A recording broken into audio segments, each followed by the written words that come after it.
Hello and welcome to Footy Judge Mo people. Good morning, good evening, good afternoon, wherever you are in the world, of course. What a weekend of football we have watched. Arsenal smash Burnley, Liverpool cruise past Brentford, but unfortunately at one cost at the injuries. Salah is rumored to be injured again. I hope it's only a rumor. I don't want my Egyptian guy, my Egyptian king, to be injured. Of course, and Man City stopped by the mighty Chelsea, of course. Pep Guardiola absolutely got it completely wrong. Arrogant, stubborn, and thought he will walk over these Chelsea boys, but he didn't. And Man United top four race is on with Rasmus Hojlund showing Haaland who's boss. I think this is what people are saying. Of course, listen, if you're watching this now, hit that like button now. If you're watching this in the replay, you're going to enjoy this episode. So you better like it now so I don't ask you again. I'm here, of course, with Tom Little, absolutely brilliant, and Nobbins, the best one to analyze Manchester City. You're the best Man City fan. Can we say that, Nobbins? Wait, what? You're the best Man City fan out there. That's very kind of you. Thank you. Okay, now I just got, here's Tom, and I've got the best Man City fan here. You know, he's saying I'm not the best Liverpool fan. Look, there are levels to this game. I don't make the rules. Mo is the judge, and his verdict is final. He holds the gavel. So I asked him, Tom. I asked him. But can I ask, are you the best Liverpool fan out there on YouTube? So he embraced it. He said, thank you. I can be humble, Nobbins. Are you the best Liverpool fan out there? I think I am, yeah. I'll be. There's no humbleness there. There's no humbleness there. I am proud of my opinions, i.e. Curtis Jones. It's not the only good one I've had, but hey ho. Love the confidence. Love the confidence, of course, people. Listen, I know there's only one place to start, which is Man City versus Chelsea. But I want to spend 5 minutes to ask these two guys about Manchester United form and Erik ten Hag and Rasmus Hojlund. I'm sure both of you watched the game yesterday, or not. I'm sure you would. It's the only football that was yesterday. But simple is, how did you guys view Manchester City against Manchester United against Luton? Do you guys think they can make top four? And if they make top four, is that a good enough achievement for Erik ten Hag to get another summer and another year? Can we stop acting like Manchester United were very good yesterday? If they were playing anyone but Luton Town, they'd lose that game quite comfortably. It's just Luton Town had 0 strikers because their main striker got injured in the warm-up. United had like 7 shots in the first 10 minutes and then got absolutely battered for the first half. Should have been down to 10 men. Don't ask me how Casemiro stayed on that football pitch. It's 100% a second yellow. Rode the luck at times. Second half, they had a couple of chances, but once again, the same issues that have hindered them all season. Lack of composure, lack of finishing, reared the head again. But they were just lucky that Luton didn't get the rub of the green with the corner right at the end and couldn't finish the chances. They weren't this stellar side that's now making me, take note of United. No, I wasn't that impressed.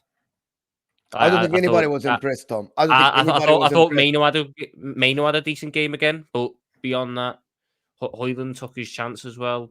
Beyond that, nothing. Hojlund and Maino can survive.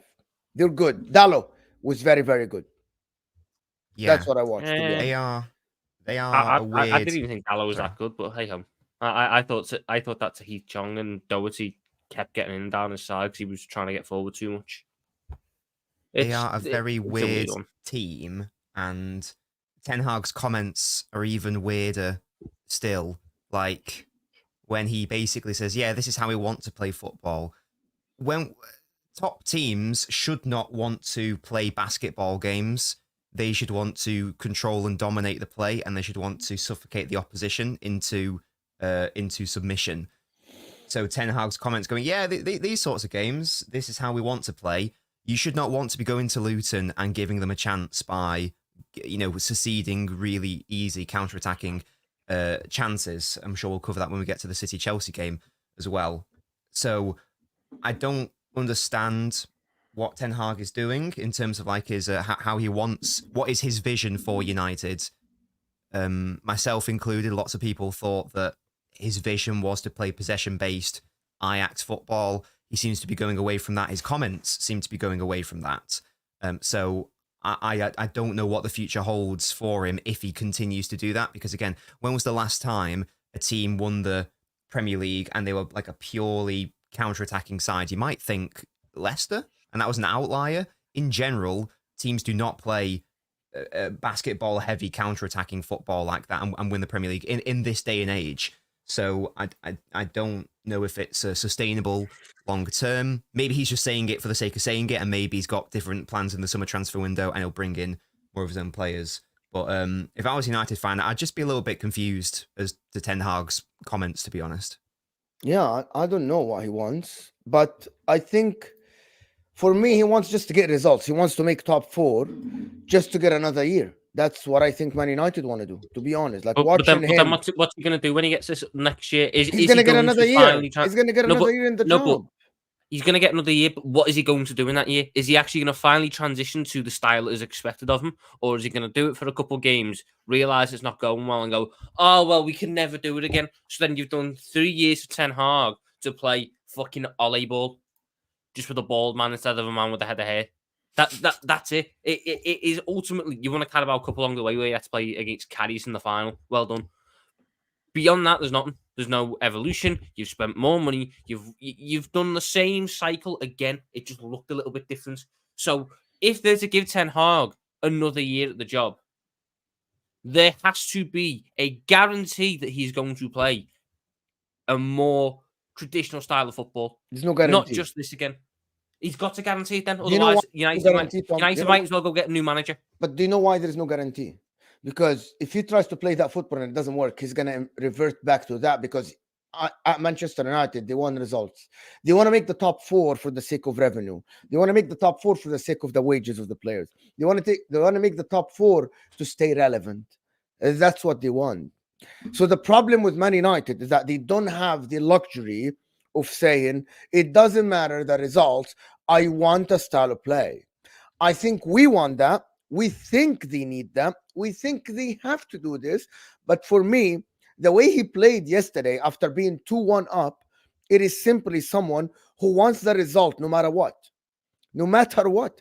And his comments, as Nobbins said after the game, say that I don't give a shit how you want me to play football. I'm going to play football with the players I have to get the results because I'm close to top 4. That's exactly what he's saying.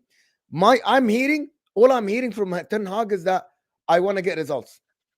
This is it. Ultimately, going into next summer, Erik Ten Hag, let's say he keeps his job, will have spent 450 million euros so far. He's going to get at least another 150, and that's being kind, considering both windows he's had 200.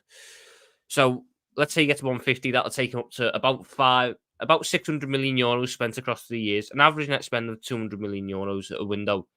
If after 600 million euros spent, he is still coming out and saying that even with all these players he's bought, with all this money he's spent, he can't play a possession-based style of play. He can't dominate the ball. Yeah. Then he has to go, because that simply is not a sustainable model for United. It's not a sustainable model for him. How can you spend 600 million quid and not dominate the ball? You're United. Where's the fear? A fear factor for United's gone. That's the problem. If United start dominating games again, that fear factor comes back. But they don't dominate games. I don't know the exact stats yesterday, but I'm pretty sure the possession was about 50-50. 60, Luton 60, had 60 Luton. 60. It was 60 Luton. Luton had 60% possession. Yes. That is not sustainable. I don't care whether he gets some top 4 or not, because that isn't good enough. That's not good enough for the amount he spent for the position United should be. If he just gets top 4 again, he has to go into that meeting at the end of the season and promise them that he's going to play a style of football. If he's as good a coach as is made out, he should be able to manage it. With that much money spent, he's got his players. It's a joke. He's got way too much leeway for it. Way too much. He could spend 600 million quid and play this style of football again. It would be just counterintuitive for everything at that club. Yeah, there has to be an honest conversation with him and whoever's like the figurehead under the new ownership model in the summer. It's got to be right. Okay, what is your long-term aim? What's happening here? if we give you another, 200 million gross to spend or net, whatever, what is the long-term aim? Are you going to try to play more control-based football, or is the long-term aim to just ping-pong it around and not actually have a stranglehold and foothold in these games throughout? And if it's the former, I think that you give him that not extension, you keep him in the job. But if it's the latter, and he's like, no, actually, that Ajax football doesn't actually exist anymore. I only played that style of football because those were the players I had, and I've got no intention on doing that again. Then I think that at that point you might as well part ways, because what's the point of continuing something where you both have different end goals if it's not the relationship that you both want?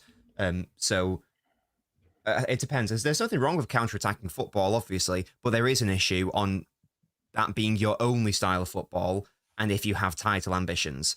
Because the best teams all utilise counter-attacking football, like Conte's Chelsea, when they won the title, they are obviously known for being solid defensively and utilising the counter-attack, but they weren't a side who they were a position-based team, by the way. Chelsea had more than 55% ball position average that season. Exactly. They utilised the counter-attack. Against teams like Liverpool and Man City, yes, they might have defended a little bit. There's nothing wrong with using it as a tool, but if that is your whole identity, as a top but he doesn't club, do that, people. Some games he controls position.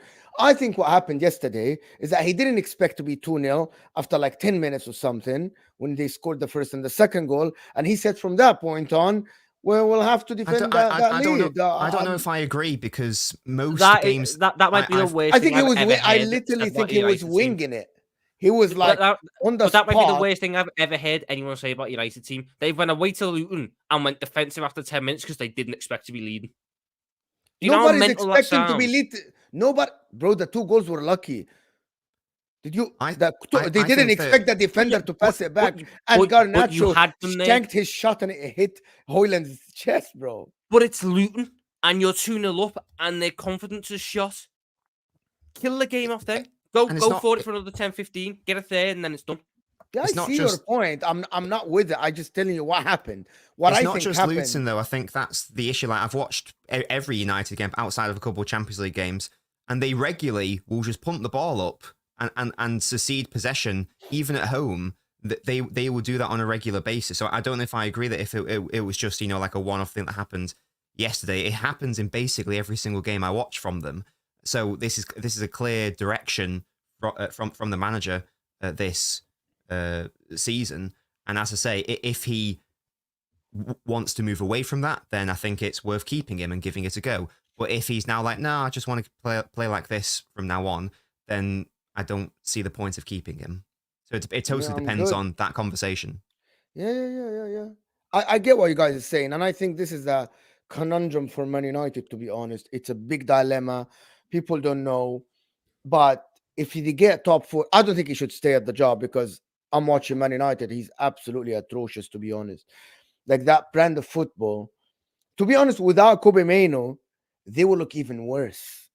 He's a revelation. Which is actually, it makes it look worse. Because when you have an 18 years old, it's the only thing that is keeping you at least looking all right sometimes on the ball. This is something that people have to see and like, what the heck is going on here? Why are we not controlling the ball? Listen, I think Man United, looking at the game yesterday, they were absolutely atrocious, to be honest. But listen, it is what it is. Moving on for Man United, people, 15 minutes in, we have over 270 people here. And you guys, to be honest with you, I don't know what to tell you. I told you to like the video earlier. We aren't even on 100 likes. We need 150 likes like now. The like button is underneath your live chat, people. Close the live chat and hit that like button. Get us to 150 likes. It looks like thumbs up. Moving on to the mighty Pep Guardiola and Manchester City. I want to hear what Nobbins has to say about this. What Nobbins has to say about Pep Guardiola. Who you're going to blame? If you're going to blame anyone, who you're going to blame? Well, as I have done, I think basically every single show, it's Guardiola's fault, isn't it? All right. Why is it Guardiola's fault? Huh? Can I also throw another name in there? Kyle Walker. I think he deserves a lot of blame as well. Why? Oh, yeah. On an individual level, yeah. That first goal is entirely his fault. No, it's not. But yes, it is. He's got not everybody get dribbled. I think not everybody get dribbled is his fault. By the way, he caught up to Sterling. Did he or did he not? I know he trusts himself. I'm gonna tell you what happened. He thought that Jackson is faster than Akanji. Whose fault is this? Kyle Walker should then just keep doing his run and get in the box then, and then defend the 2-on-1 in the box, rather than run over and leave Raheem Sterling free. Maybe. Because that was what he done. He ran over, left Raheem He ran over free. to the left back, right? So let me tell you what it is. He ran over to the left back. You thought, everyone told me that it's his fault that he ran to the left back, right? Everyone said that. Why did you go to cover, right? He's covering because he knows his teammate isn't as fast as Jackson. There is another run. He could have ran in straight forward and prevented the pass. Well, that pass wasn't going to be prevented. My point is, at the end, you guys, not you, Tom, Man City fans blamed him for making the run. But at the end, the ultimate goal is that you guys wanted him to cover Sterling, right? He did go to Sterling. Just Sterling dribbled him one-on-one. No, because he's dove in stupidly. Raheem Sterling barely has a right foot. I've watched that man at my club. Raheem Sterling is a right-footed player. Yeah, but he barely has a right foot. That is about all he's good for. I don't think I've ever seen Raheem Sterling take a good shot on his left foot. Why would Kyle Walker dive in like that? He knows Jackson's not there. All he has to do is stand up, force Sterling onto his left. Instead, he dives right in, misses it, and gives Raheem Sterling a simple chance. It is brain dead defending. If it's that, yes. From that point of view, if he dived, I get what you're saying now. I get what you're saying now. It is bad individual defending. He's fucked up on it's the initial one. Yeah, it's for that part. Like Tom explained it. Now I see what Tom is talking about. Like him, you know, you force Sterling to the left foot. Yes. Yeah, he's just got to stick with the run. And in the moment Jackson passes it, you're blocking that out. But he didn't do that. You block the right foot. You give him the left foot. Yes, you're right. Yeah, and then if you show him onto the left foot, then he's got a tighter angle to shoot, and he's not even got an option because Jackson went in the box. You're right. He's done some, and Kyle Walker has a reputation as a very good defender. I've never raced him as a defender like that. I think he's decent, but when he doesn't have his pace to rely on, you start to see some flaws in his defending. That was a massive one. Yeah, that was a massive one on the weekend. You're absolutely right. I changed when you put it this way, Tom, I changed my opinion now. He should have put him on the left foot only. Don't show him the right side. I think what throws me off as well is it's not like Kyle Walker doesn't know that. How many years did he play together? Yeah, he played with Raheem Sterling many times. Okay, yeah, you're making another good point. The two goals against Newcastle as well. It's a carbon copy. He allowed Gordon to cut in on his right. He allowed Isak to cut in on his right. He allowed Sterling to cut in on his right when he could have just shown him down the wing and put him on the left foot. If you're a fullback, the one thing you do when you're against the winger is show them byline and trust your defenders to get rid of a cross if it comes in, but force the less likely opportunity. Anthony Gordon. Do you guys think that he's overconfident? Do you guys think that Kyle Walker overconfident sometimes when he's defending? Like he's like, I'm getting it from you. I'm coming back. I'm catching you. Do you think he's overconfident somehow? No, I just think he's stupid. I don't think so. I just think he's stupid. I just think sometimes he's stupid. It's a basic thing of defending. It's one of the first things you're taught. Get in between the ball, get goal side, and show them down the line. And he doesn't do it. That can't be overconfidence. So I don't know. But Nobbins don't know about. Nobbins has been on this Kyle Walker thing all season.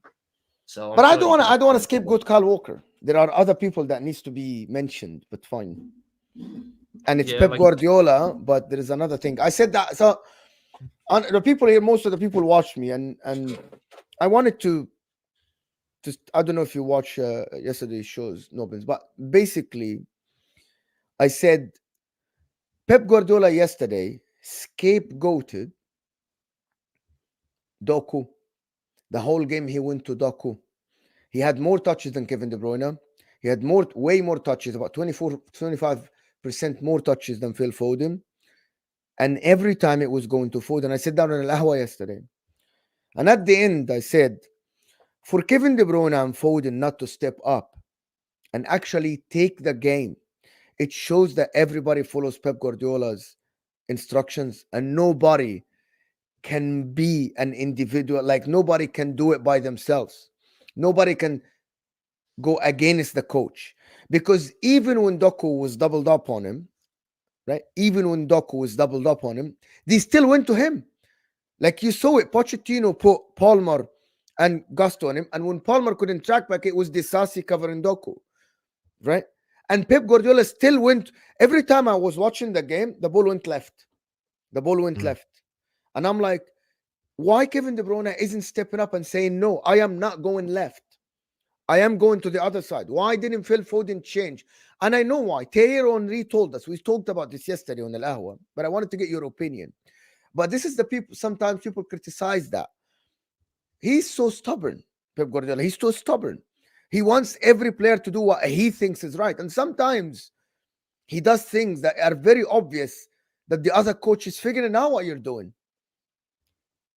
And it was very, like someone even commented after I did my stream yesterday and said, yeah, I noticed it. It was very strange. Did you guys see it this way?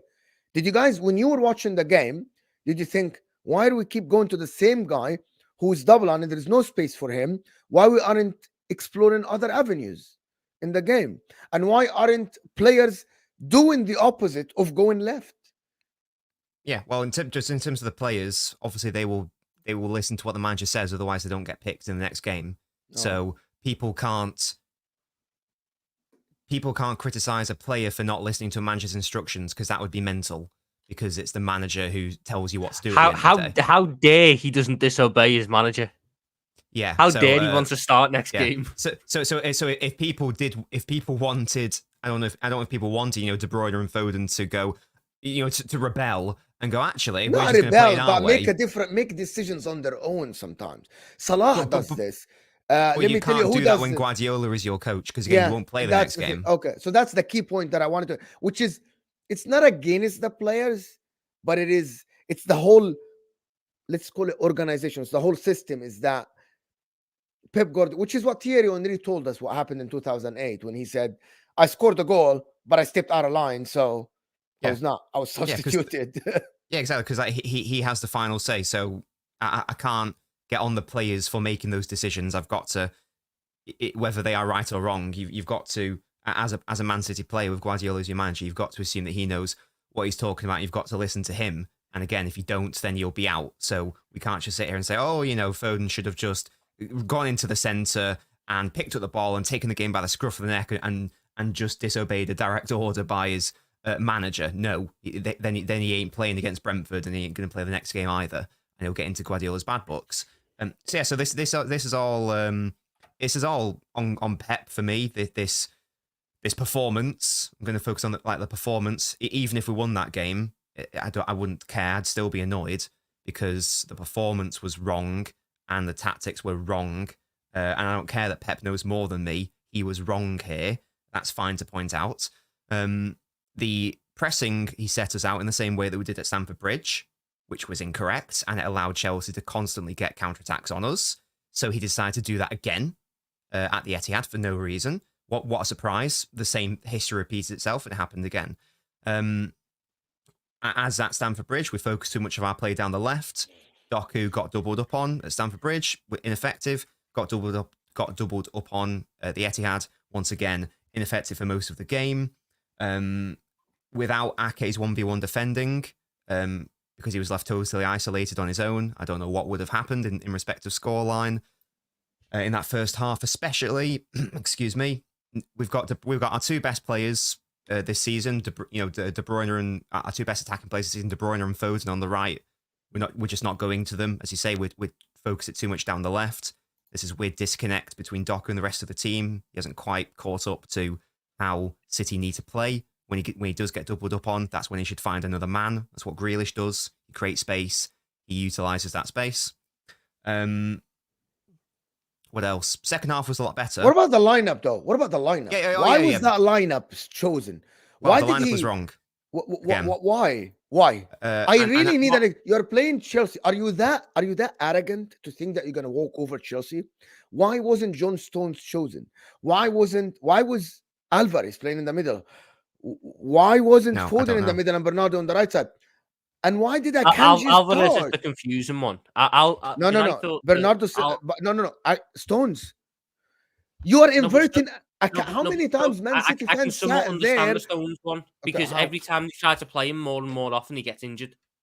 So Tom. he's managing the injury. The one I don't get is Alvarez because I thought when KDB comes back, KDB goes into the Alvarez position. Then Bernardo and Kovacic do the other one, or Foden comes into the middle where he's been so good this year, and you figure out the rest.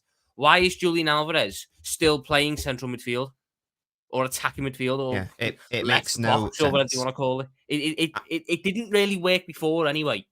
It didn't really work before. It's now definitely not going to work when KDB wants the ball and Alvarez gets less of it. I just don't. It's confused me because Foden's been so good in the middle. He's been so good in the middle, and he keeps getting chucked outright. To have a graveyard shift. What's the point? What more does Foden need to do? Well, exactly. He scored a hat-trick from midfield against Brentford, one of his best games this season. Literally the next game, I'll shove you out on the right, and you can just be a touchline winger. And he's never going to be elite as a touchline winger because he's not got the right skill set for that job because he's a midfielder.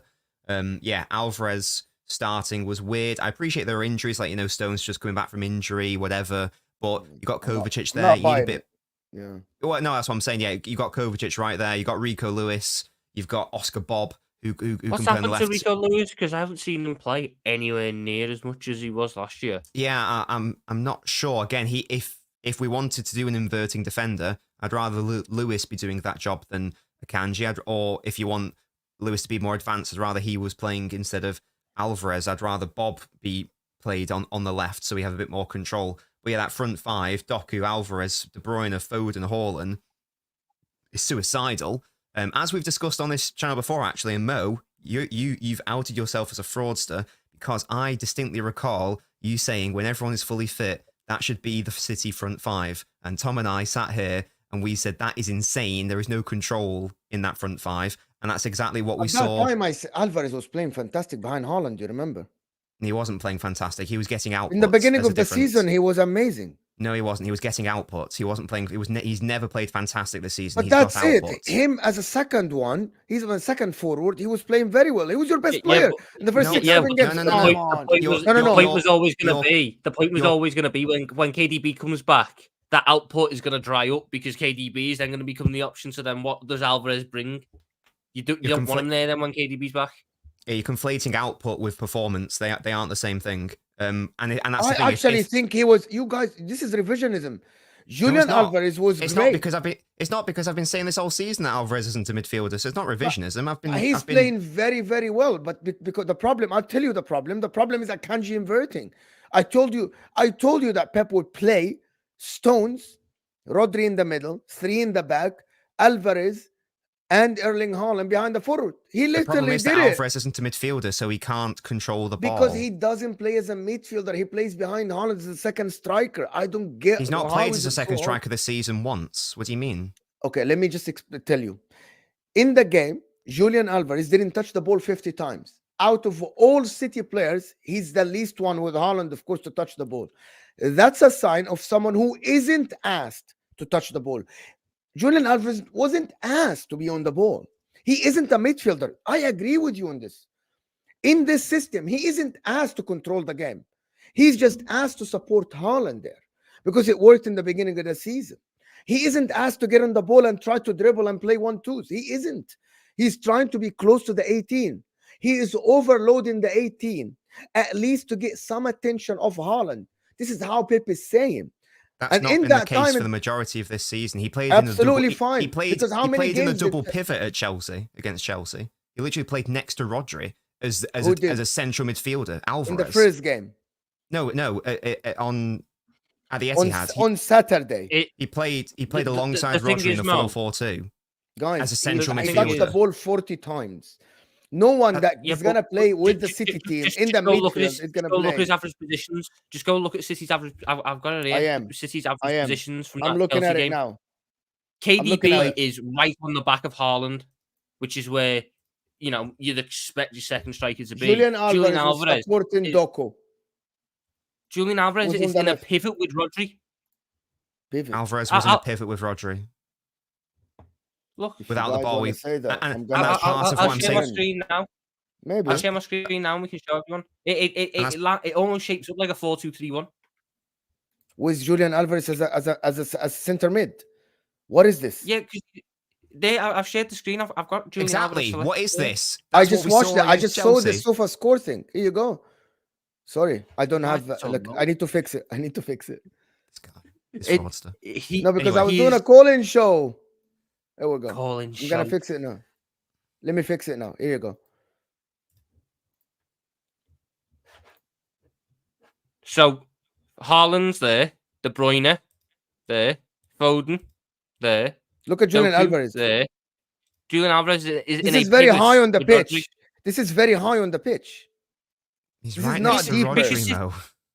But he's next to Rodri. That's the point. He's not where All right. KDB is. Every time I was watching him, that position, he wasn't getting the ball there. But fine. Part of the reason why I wasn't getting the ball is because he's not a midfielder, so he doesn't know He where doesn't show to forward So meet you him. guys, okay, so Henry, I want to move on from this point. You guys think that Pep Guardiola asked Julian Alvarez to play in a double pivot next to Rodri? No, I If you don't guys- think I know because I saw with my eyes. He's literally Ah. asking him to be Gundogan. All what right. he did yesterday. He played in left central So that midfield. if he did this, that's not what I said at all. I said he's gonna play second forward to Haaland, and if he but didn't, he's not. because I was watching a different website and I was watching who scored and I was watching the touches he had, and it looks like he really wasn't getting involved in the game at all in terms of a midfielder. But yeah, Yes, fine. because And that's the problem. Because He drops will in, never get involved. drops in and no one wants to pass to him. So you've got to think as a defender, who would I rather pass to playing out from?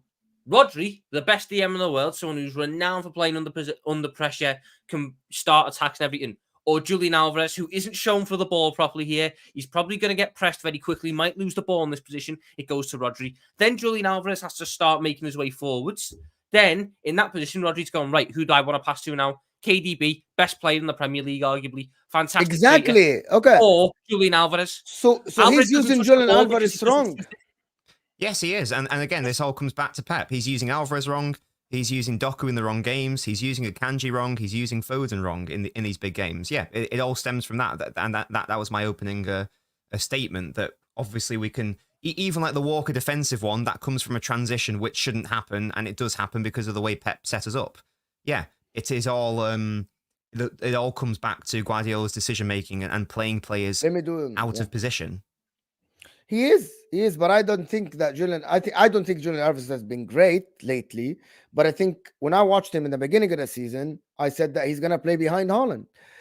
This is where Arteta differs to Pep. His potential rotation encourages players to freely move within the system. They aren't landlocked. Pep free them. But that's the staggering thing, because if you watch the Newcastle game when De Bruyne came on, it was very fluid. Pardon?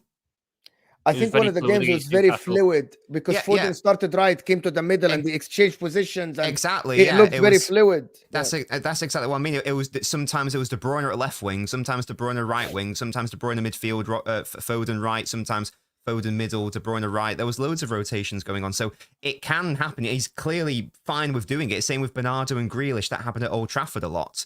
But for some reason, what it is, it's a lack of trust. So when I feel that when KDB is in there alongside Alvarez, he doesn't have the trust in Alvarez to pick up the spots he's going to leave.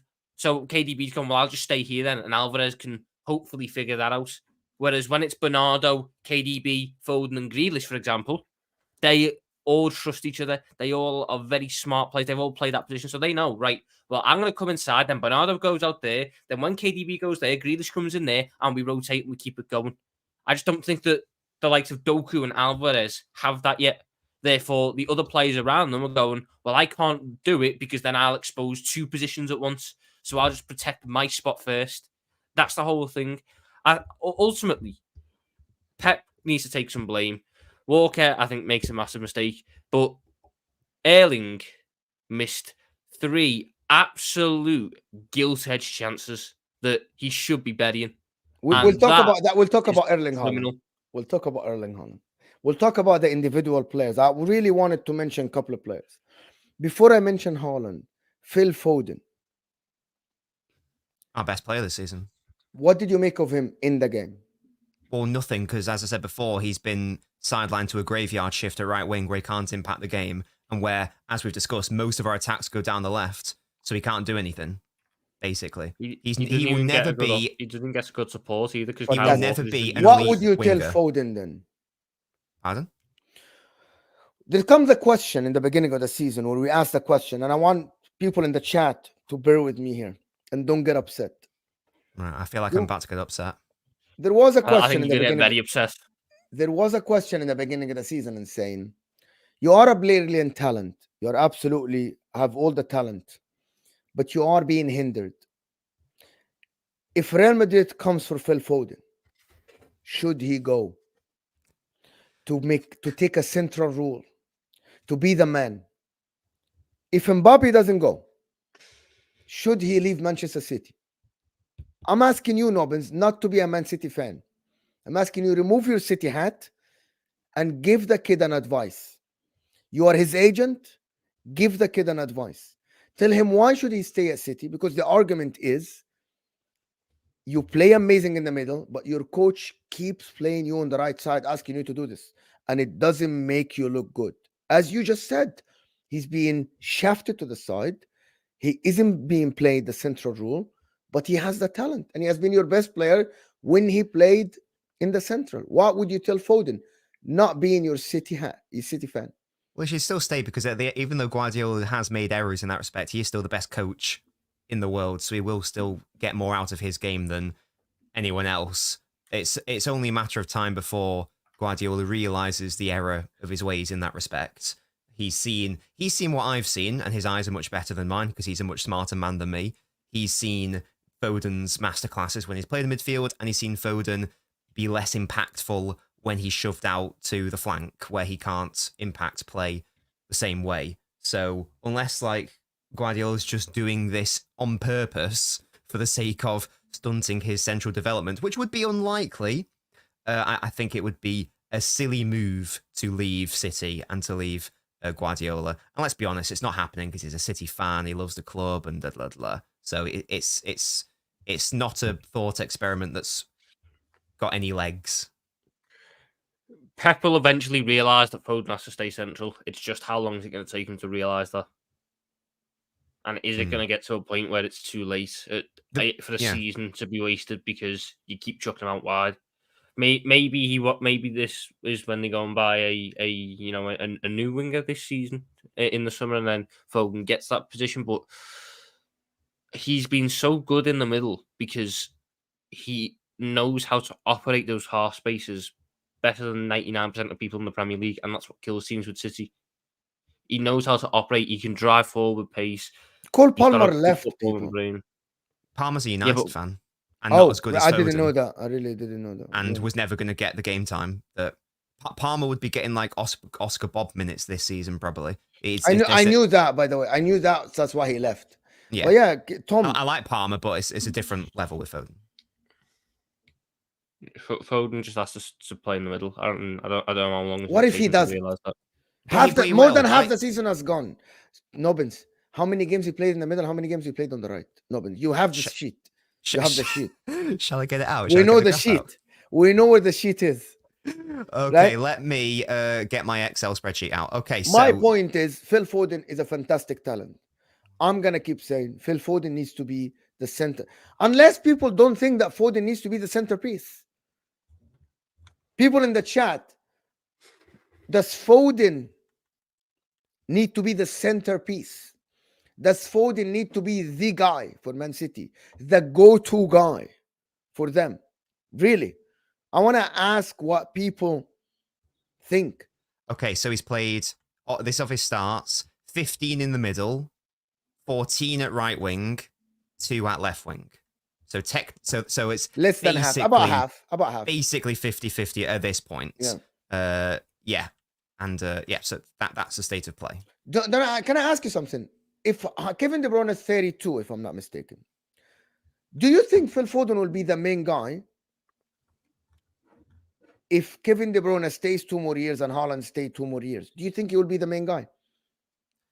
It will never be the main guy whilst De Bruyne is at City because he's the best player in City's history and in my opinion, the best midfielder in Premier League history. So, I mean, unless we're to assume that De Bruyne, he will decline, obviously. But I don't even know if that's necessarily relevant because when we speak about main guys, Pep City's never really had. Even De Bruyne has never been the main guy. Pep is the superstar, always. It's Pep Guardiola and everybody's around him, as good as you are. And that's what I mean. Like, even as good as De Bruyne has been, even as good as Aguero was, David Silva, Hojlund now, etc., there's never been like a guarantee that you will be the star and the team will be built around you for better or worse. I think for better from a team perspective. So I don't even know if he has to become, the main guy where you build a team around him, because history tells us that's not really happened under Pep Guardiola outside of Messi, who is Messi. So you do everything to accommodate Messi, but outside of that, he's never really been that sort of manager. I'm not like, listen, here you go. Tony's saying Foden to Arsenal on the left wing. Yes, I am delusional. Come on, you're gonna. Thank you for everybody supported. So that's great, Tony. It's not where Foden should be playing though. It should be in the middle. Foden started twice on the left wing this season, and we've lost both those games, by the way. That was Arsenal and Aston Villa. To be honest, no. Thank you, everybody supporting the channel, sending a super chat. Your super chats means a lot because they support the channel. Over 430 people here.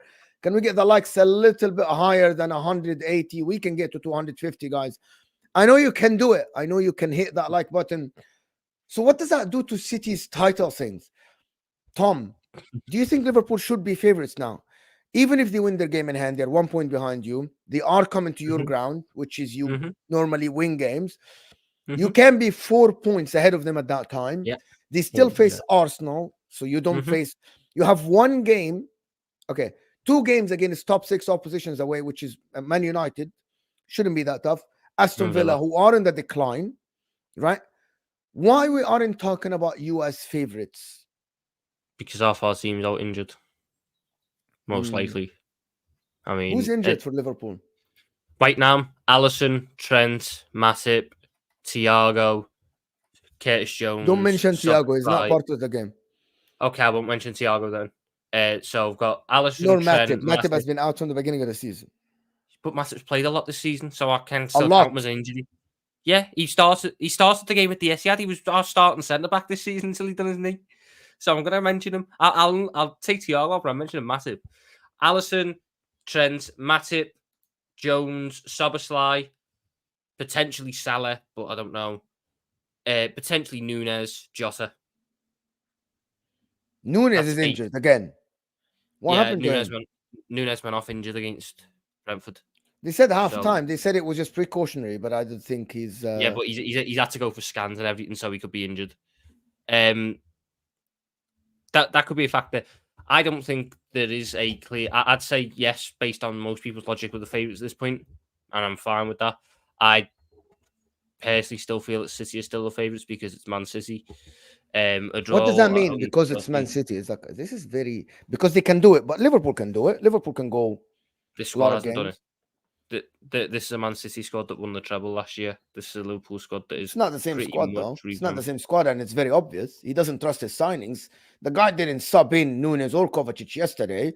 He didn't sub Oscar Bob in. He kept the same defense on, even though they were ripped apart by Nicholas Jackson and Cole Palmer on the transition. He doesn't trust his team, or something else. I don't know, because there was no reason for him not to sub in another midfielder when he gets. It could have been 2-3-0 in that first half easily. So he doesn't. It's not the same City then. Yes, they won a lot of games lately. Come on, it pretty much is. Just because he doesn't trust Nunes yet does not say he won't start. Even then, Nunes has been playing more. Kovacic again, same thing. Kovacic has played some big games, but even then, he can name a starting 11 that was the same starting 11 that was there last year. We say that every year. Every year we say that. For this is the thing. I think we're clutching to straws here, but we're trying. Yeah, maybe it's PTSD speaking. Like I said, you can sit there and say we're the favourites, and that's fine because we are trying to make you believe, Tom. You don't want to believe. It's hard to believe when I've got to. I've got to watch Gravenberch and Harvey. I've got to watch Gravenberch. Yeah, the Liverpool injuries. I will talk about Arsenal though and their chances. What do you say? Arsenal are in a very good spot. What do you mean you don't believe, Nobbins? You don't believe in what? In City. this season. He doesn't trust his gaffer. He doesn't trust Pep Guardiola. Can you explain to us? Give us some hope. No, Tom is genuinely, like, sadly, I think he's right. He doesn't trust Guardiola to make the correct decisions. I've said many times on these.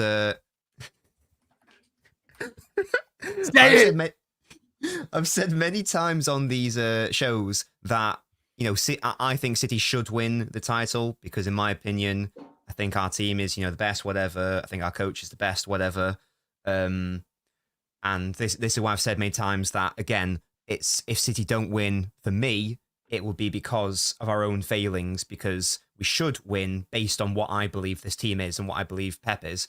But based on, like, the past however many, or based on this season, as we've discussed, playing players in weird positions with weird roles, the first half of the season, I credited that with, well, injuries. That's why he's playing Alvarez in midfield to replicate De Bruyne's ball striking.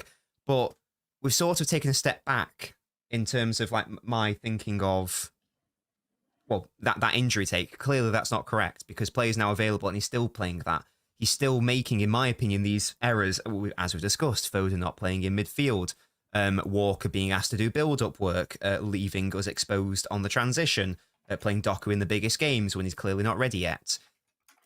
If he keeps doing that, then no, we won't win the Premier League. So that has to change. And as I say, I've not seen anything this season to make me believe that will change. If it's going to change, it's got to happen quickly. Because I think around this time last season, maybe it's like a week later, this was around the time where we found the system and we started to play really well and we went on that treble winning run. So it has to happen like now. You know, it has to happen like, you know, Tuesday against Brentford.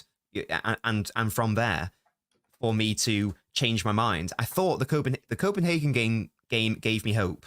I thought that was like the best lineup I've seen all season. The front five was perfect, in my opinion. It was basically a perfect starting 11. And then I appreciate we had some injuries, but we took a step backwards against Chelsea. So I don't know what to think. And that's why I'm a bit doubtful, because I don't know what to think. He's lost faith in Pep Guardiola. He's lost faith in Pep. I never thought I'd see the day. That is hyperbole and not an accurate reflection of what I said.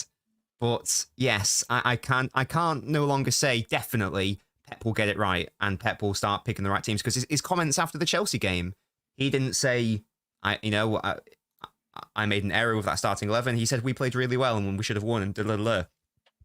So I don't know if he's going to change. And I think that I'm of the view that we need to change for us to win.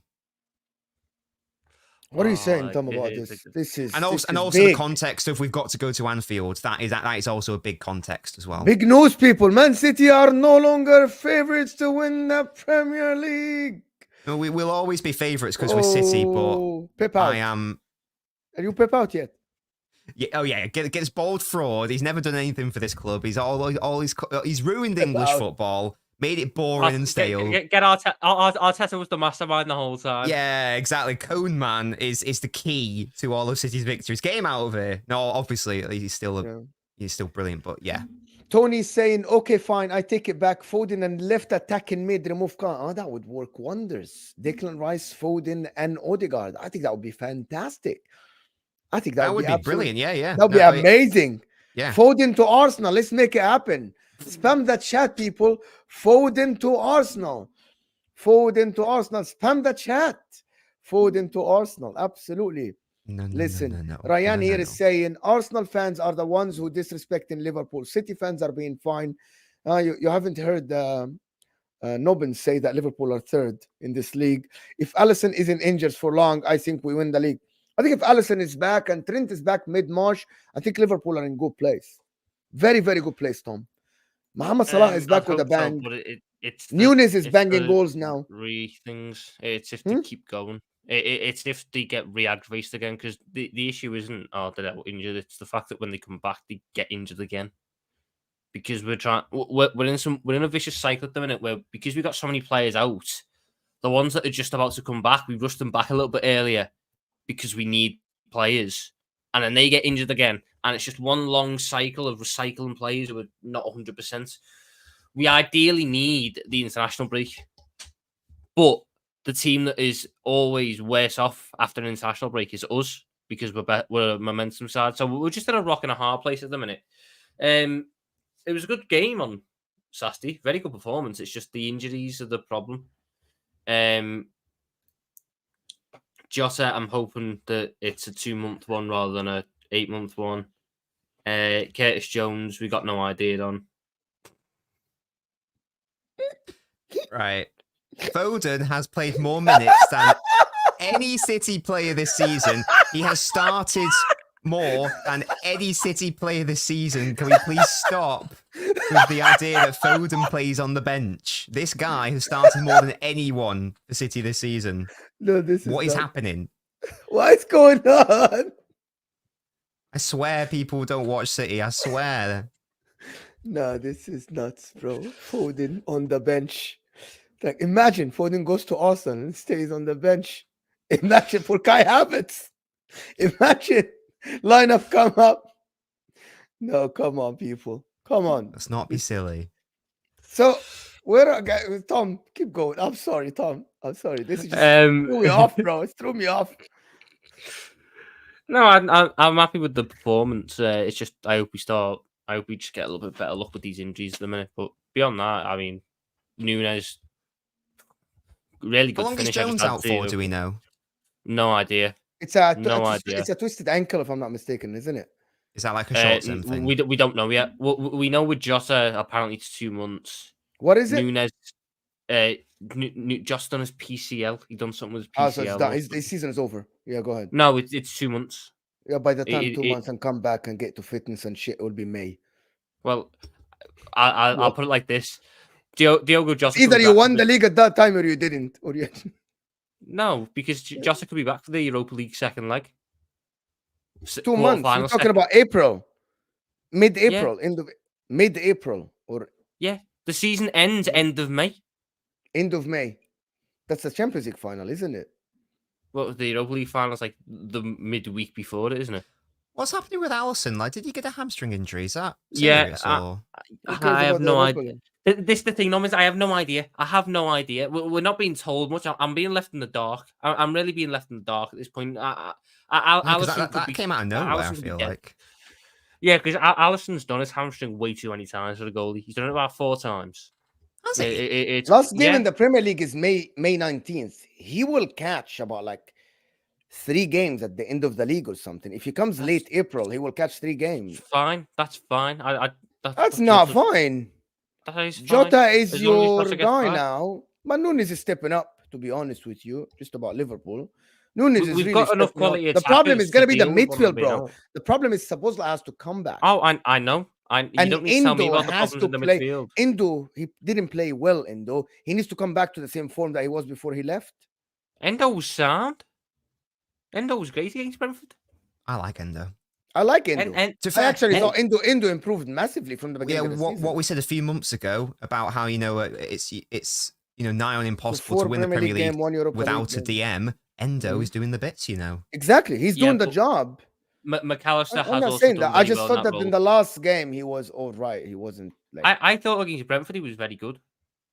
Very good is a stretch, but yeah, maybe. I thought it was all right. I thought the main issue against Brentford was that to be honest. I thought that the problem happened in the midfield when Crises Jones went out. Gravenberch tried to play. I'm like, but that game, to be honest, was over when Mohamed Salah went in. Like it was a similar defensive issue with City. City's left half space. Sorry, well, from an opposition standpoint, their right half space kept getting attacked. And it was a similar thing with Liverpool, like Konate. It's how Liverpool played, to be fair. With Bradley pushing so high, it meant Konate had to cover basically the space of 2 centre backs, and that's where Brentford clearly kept targeting. With more pace runs in particular. But ultimately, the quality shone through. That side. So McAllister, I think McAllister's been very good this year, but he has struggled a little bit in the last couple of games as an 8 rather than as a 6 in terms of being as involved in the game and the overall level of performance. He doesn't really pick up the same spots defensively. So then Bradley was sort of more reclusive, and then Konate was sort of trying to cover multiple positions. We managed fine because we got the best player in Because the you have Premier League this world-class season back. forwards. Yeah, like we're always going to score goals. It's just, can we start keeping them out? And then I think Endo's going to be a big part of that. I'd personally, if Jones is out for a while, move McAllister over to the left rather than the right, and then so hopefully I have a Szoboszlai solution. I have a solution. Cody Gakpo. He's got to play up front. I'm not playing him in midfield. He can play up No, front. last season he was good at the end of the season in the midfield, in the left 8.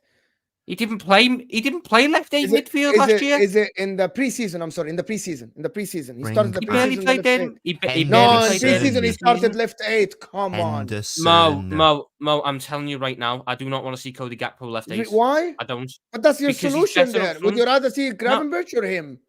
I'd play Elliott on the right. I'd put McAllister left. Oh and yeah, on I the forgot right. about Elliott. So yes, I forgot about Harvey Elliott.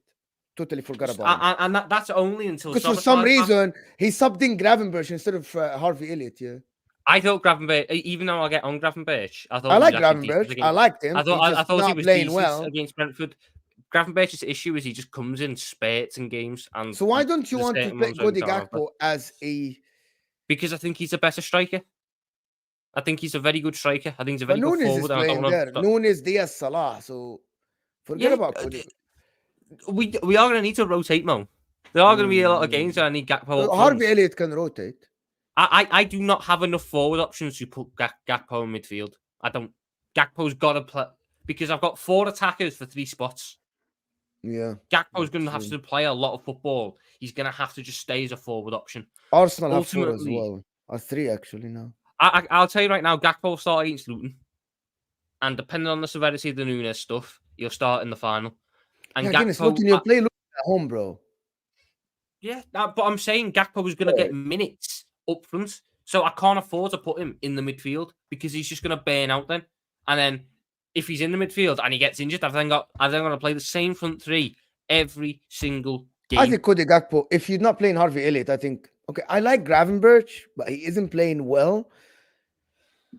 And I think the midfield might need more rotation than the forward line. I really think the midfield need more rotation than the forward line. The midfielders run a lot in the Klopp system. Yeah, but and until Szoboszlai is back, you will need substitution in the midfield. Yeah, and but Szoboszlai's not out for ages though. Szoboszlai's out until the final, and then if he misses the final, he's out. He's back in for the next game after that. All right, it's not like who's going to play in the midfield. So every game in the midfield, Tom, you want to play Harvey Elliott.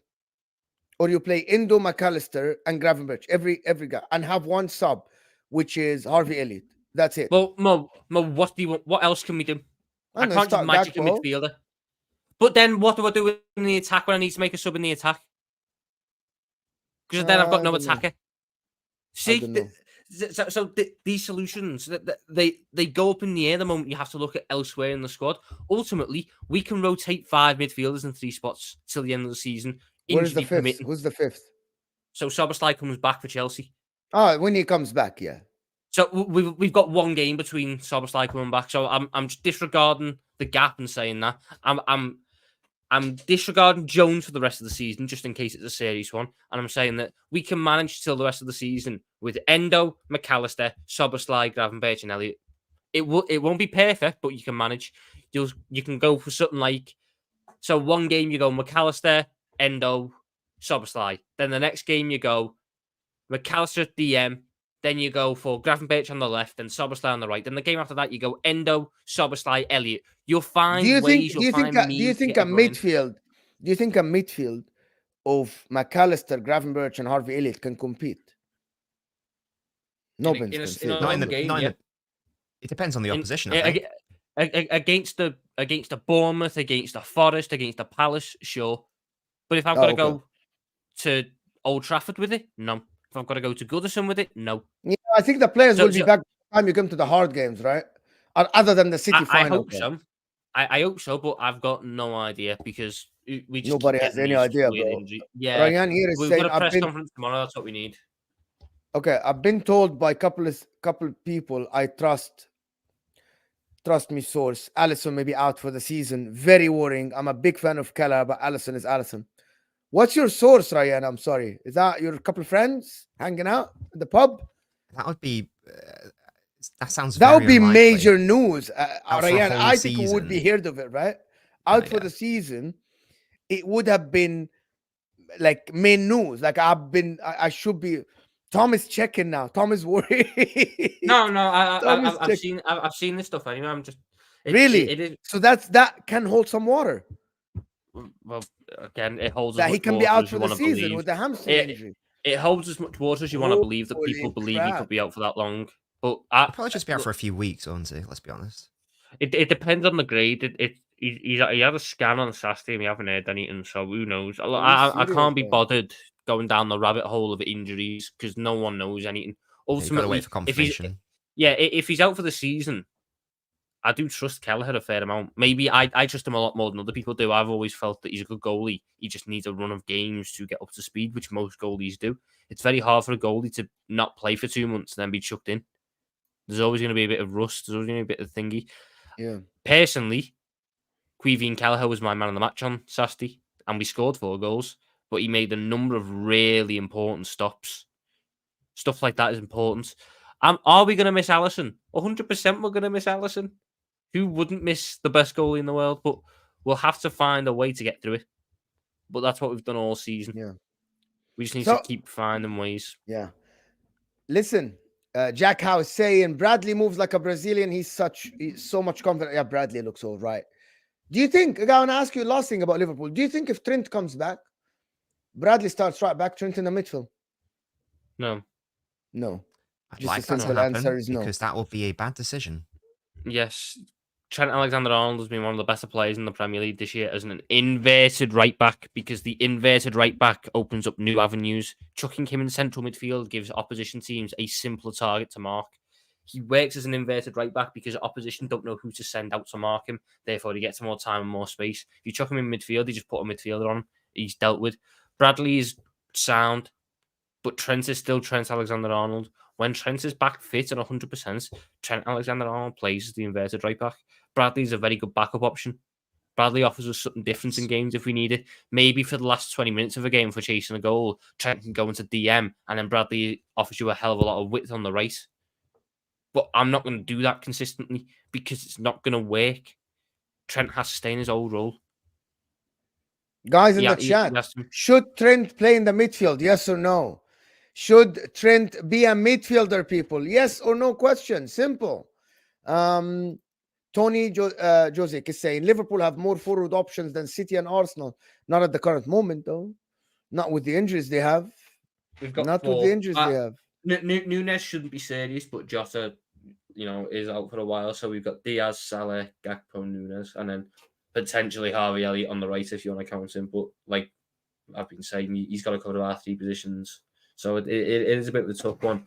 I like our forward options. I think even losing Josh is big because I think he's the best finisher at the club. So in tight games, you're going to miss that clinicalness maybe. But Diaz, Nunes has started to really come alive since the turn of the year in terms of all-round game and threat and everything. I thought he took his goal very well on Saturday. Hojlund could take a couple of notes with his finishing.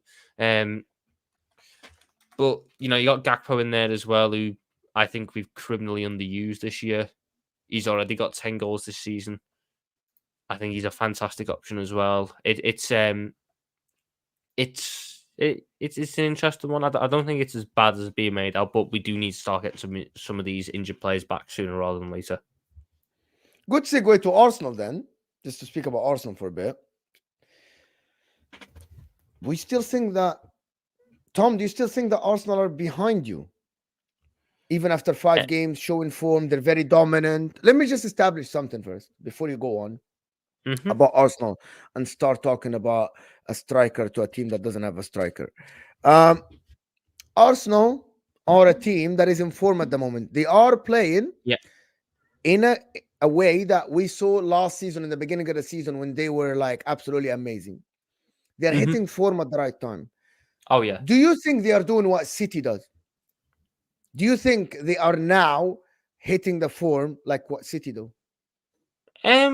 Maybe. I'd be very surprised if they are, because it's a very tough thing to do. People act like it's an easy thing to do.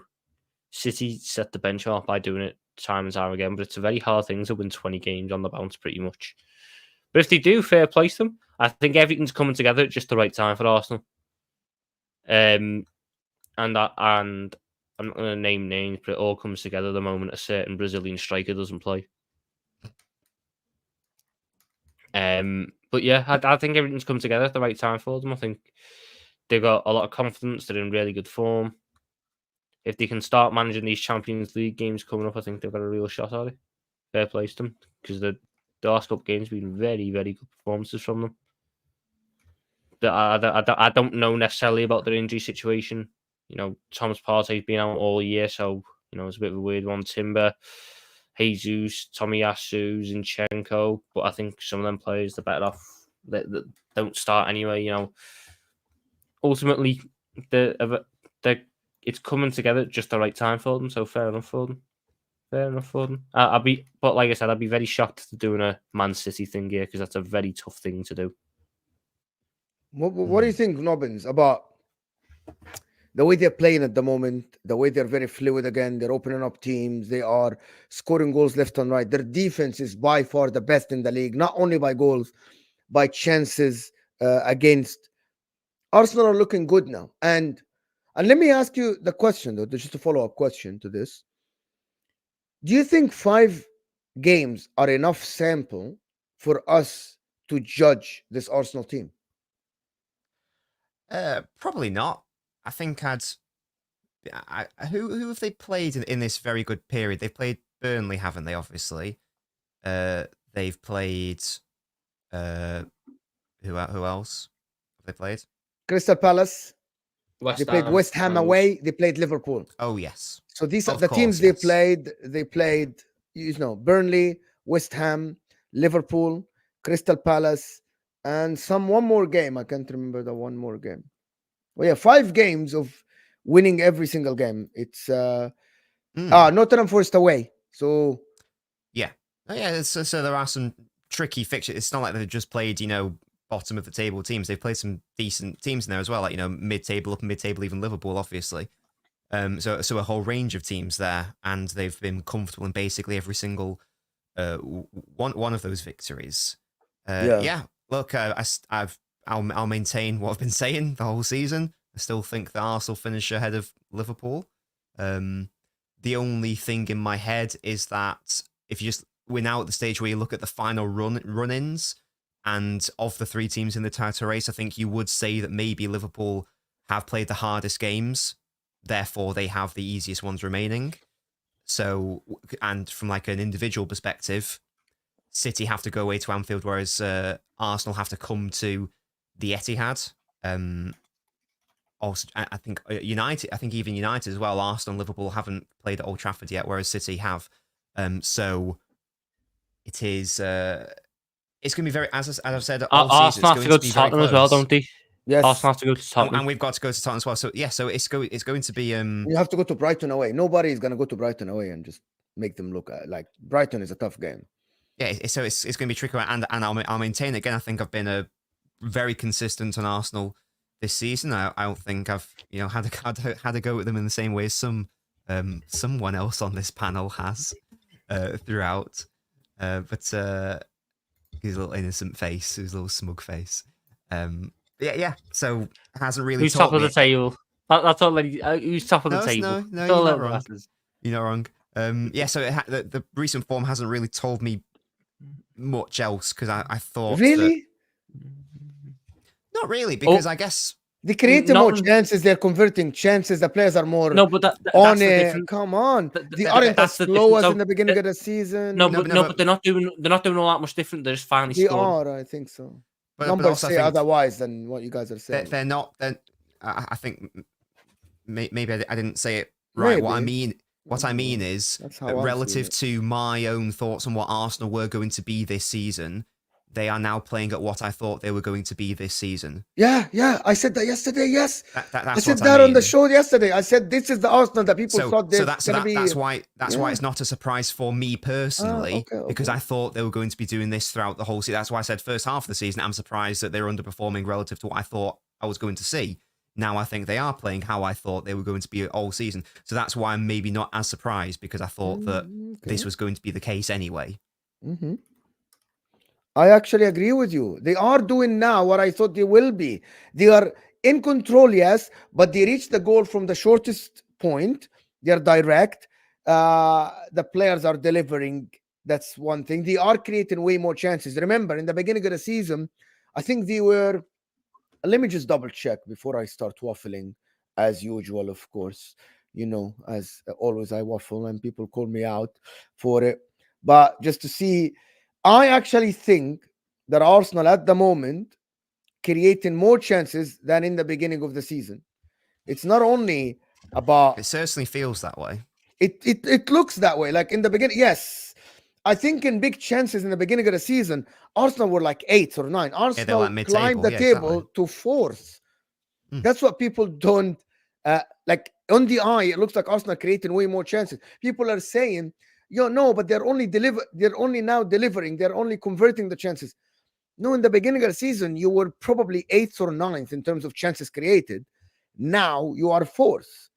You are ahead of Man City in chances created, ahead of Manchester City in big chances created. So definitely you're doing something different. I think Arsenal, I see no signs of them slowing down. Let me just establish a couple of things. I see no signs of Arsenal slowing down unless an injury happens. And I'm not going to predict an injury because I don't know, to be honest. Thomas Partey comes back. I'm not sure how he slots in the team. Timber comes back late March, so that's out of the question at the moment. Mikel Arteta is figuring things out. He's utilizing his weapons really well, right? AKA Kai Havertz, who I think isn't great, but he is utilizing his weapon as he can. Odegaard now is playing to the level like other players who wanted him to play. He's like playing to the level of Madison, for example. That's going to trigger a lot of people. That's a joke. He's doing very, very well at the moment. Odegaard. Bukayo Saka is playing well. So the manager is finding the right mix. And I believe, and I want to get your guys' opinion on this, Gabriel and William Saliba, I feel like they are improving by the week. Even though Saliba made the mistake against Forest, that was overconfident, and the communication mistake against Liverpool. I think when I'm watching the game, I think Saliba and Gabriel are actually improving. Yeah, and just like Arsenal by the in week, general. by the way, yeah, by the week they are improving in terms of like two defenders playing together. Yeah, and just like generally as well, and also from like a mentality standpoint, like that Liverpool game when that mistake happened just before halftime, I thought, oh, here we go again. They're going to capitulate like they did last season, at West Ham, at Anfield, whatever. But then they came out and they deserved to win the game overall. So yes, it looked from the evidence we have, it does look like there's been a shift in terms of the interesting one will be the Etihad game between you two. I'm really interested by that one. I think it's not only that, Tom. It's the Chelsea game at home. The game before the Etihad, that game. Because if they win that game, I think they will, because I know that Chelsea. I know that Chelsea, yeah.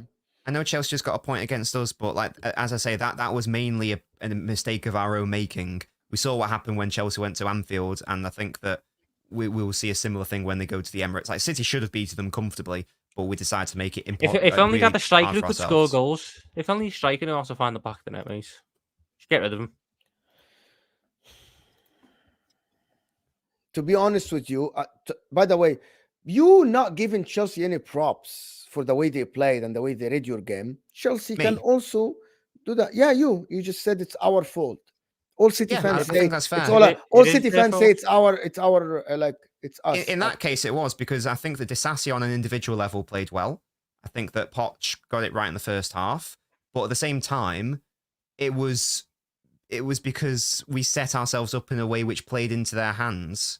We set ourselves up in a way which allowed us to be counterattacked on very easily. In the second half, I think Poch got it wrong. I think he went too defensive too quickly. And again, Disasi played well on an individual level, but that's why I'm like not really willing to say that Chelsea were great or defended very well, because if you give Erling Haaland, I know Hojlund had a very bad day at the office from a shooting perspective. We all know that. However, if you give Erling Haaland nearly 2 XG, I don't think you can say you defended well. If you give the opposition star striker an XG of nearly 2, a player who, outside of this season, has overperformed on his XG, so on another day would have scored 3-4, I don't think you can say you played that well defensively, certainly. I don't think that's an unfair statement to make. If I gave Darwin Nunez, who is better defensively, Chelsea or Man City? Chelsea has to do more defending. Okay, so who is better? I'm not talking about who done more. Who is better defensively in this game? I'd say it's probably Chelsea first half and then City second half. Probably. I can't because and that's mainly because Poch, as I say, went too defensive too quickly, and it meant so that overall it's tough. Wingers, then just lost it. Yeah, like Chelsea I believe overall Chelsea deserved the win. I think they were very lucky to get don't know if you can. I don't know if you can give up nearly 2 XG to Erling Haaland and say you deserve to win. I think that's insane. I've seen teams have better performances against City this year and leave with nothing. I don't think Chelsea up against City was the best performance I've seen against City. Honestly speaking, they were just a better Brentford. So we were talking about Arsenal then. So Chelsea, okay, there is someone that told me now in the comments, I can't find the comments again, that if Chelsea beat Leeds, that Arsenal game will be postponed. I'm not sure about that. Cup. Probably due to the FA Cup, yeah. Really? They postponed the Premier League for the FA Cup games. Well, but when they did it, they knew from the beginning of the season. Yeah, that's always been the case. So they knew from the beginning of the season, scheduling that game, that there will be an FA Cup at that time. Yeah, but they don't know that Chelsea and Arsenal are going to be in it, so... Okay. I didn't know that. So that's... Do you think that's... plays in the hands of Arsenal or no? Or do you need to play Chelsea before they play Man City? What are we thinking? I don't know. I wonder how long if they don't play Chelsea, they'll have that week off. So that to me makes me think. I'm just trying to see. So where is Arsenal? Because I had it up earlier. I just want to see how long they've got in between the games. Arsenal, because I think Arsenal are a little bit of a momentum side, like Liverpool. They play Porto on the 12th of March, and then they wouldn't play again until City on the 31st of March. That is 19 days without a game. I don't think that's a net positive per se. And how does that happen? Sorry. Unless if Chelsea go through to the next round of the FA Cup, right, Arsenal versus Chelsea will be postponed because the FA Cup games will be played that week of March. Understood. Okay. I just don't know because I'm not in. They play Porto on Tuesday, and then after Chelsea, there is an international break for 2 weeks. So that means they stay from March 12th to March 31st without a game. And there's no time for one of these Dubai camps that they like because it's international break. Because the players are international break. The players are with England. The players are with Norway, France. I do wonder how much of an impact that would have. They're not going to be not match short, but 19 days out of game for your club against a side like City, so is City. Might be fighting. So is City. City's game. City will have the same time, wouldn't they? No, because City's still in the FA Cup. But they will have 2 weeks, Tom. They will have 2 weeks of a break. 3 days don't make that big of a difference. It's not 3 days. It's 3 weeks. They play Porto on a midweek. Yeah, so City will play the end of that week. Yeah, so it would still be a bit of time. I'm not saying it's the be all end all, but I'm just saying for a side like Arsenal, who I think aren't pound for pound as good as City, having the big momentum behind you is the big. They're not. No team in this league is pound for pound better than City. Well, what are Arsenal fans saying in the chat? He's saying no team pound for pound they aren't better than Manchester City. What are people? What are people? I want to see the people in the chat. What is he talking? I don't think that's a controversial thing to say, is it? Really? I'm saying this. I don't think so. I think Arsenal fans differ. They are saying no. Sorry, no. If any Arsenal fan thinks they've got a better pound for pound squad than City, they're lying. City have the best squad in the country. That is a fact. Not one of us comes close. And it's not a shame that we don't come close. That's it. Yeah, it's not about how they're performing this season. I think it's just about like the overall quality of the player. I think that links back to why I think City must win it because we do have the best players. We should win. My point is, ultimately, I don't know if having a 3-week break when Arsenal hit their best form is the ideal thing. Sure, I think Arsenal prefers just keep playing games and keep going and keep going and keep going. They're not desperate for a break. They're in a mood where they just keep winning and winning and winning and winning and winning. So 3 weeks off where you just don't play then, that can be a bit of a blow to the system. I'm only going off my personal experience. Liverpool, as a team, always struggle after a break because we are momentum-based sides. When we get ahead of steam going, you just win and win and win. When that suddenly abruptly stops because you got to do internationals, the first game back, the second game back, it can be a little bit slower. But because of what you were doing before, there's a little bit more tense nature and everything. I'm not saying it will happen, but I'm just saying that could happen. And then with it being City away as the first game back, with the pressure on that game, it could just compound it. That's the thing. Ultimately, Arsenal in a very good moment. But as I was saying then, Arsenal do not have a better squad than City. Because Liverpool don't have a better squad than City. Tottenham don't have a better squad than City. No one has a better squad than Manchester City. That's the fact of the matter. And it's not a shame, that's not a shame. It's a shame on Pep for not doing better with it this season, I'd suggest. Jack House saying if Arsenal lose one game, they will fall. Zero mentality. I don't believe so. The Liverpool game showed us this. Liverpool game showed us this. They could have had their heads dropped. They could have looked at the floor and said, oh my God, we gave them a goal. But no, they kept going. So I think that notion, it's the opposite. Until it happens, I won't believe it, Jack. This notion, I won't believe it until it happens. And I disagree with Nobbins. 5 games is a good enough sample for me to say that you found a rhythm. Because it's not 2 or 3 games. And the 5 games were completely against complete different oppositions. Nottingham Forest are different than West Ham away, different than Liverpool, Crystal Palace at home. Burnley away, Vincent Kompany play completely different brand of football. They try to play progressive football. Arsenal in these 5 games probably faced completely different kinds of oppositions. That's enough sample for me to say that, yes, you found a rhythm. You got into the form. Tony's saying Raya has created so many chances for Arsenal too. Not so many, but people go overboard now, Tony, with this. He kind of like got involved in a couple of goals. That's it. Created chances is a big thing. Ryan is saying, I got told there is fear at the club that Alisson has grade 3 tear on Friday. Fans saying Trent should become a proper midfielder are criminals. Listen, if Alisson has grade 3 tear, he's out for the season. You're right. Hamstring grade 3 might require a surgery, actually, right? If you know what that means. Grade 3 means that the muscle is completely torn. That's what De Bruyne had. Yeah. It does. It's not going to heal by itself.